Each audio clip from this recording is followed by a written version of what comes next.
I don't get this screen because now it says like it was defaulting at like here.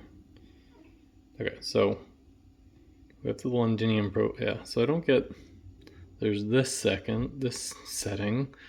So like let's say I'm gonna set it to 85. So is it gonna stop at 85 now? But it also says 33 grams for the recipe because I think my profile. Whoop. Oh shit, did I hit go? Oh, I think I hit Steam accidentally. Okay, so limits. There's also this limit here, which says pressure limit 0.6 bars.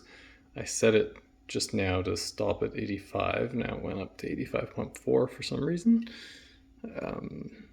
Stop at water volume. I don't know what these advanced limits are. Like what is the limit? Because here it's for pressure up, it's supposed to go to 9 bars. So I don't understand. Why would there be a limit of 0.6 bar?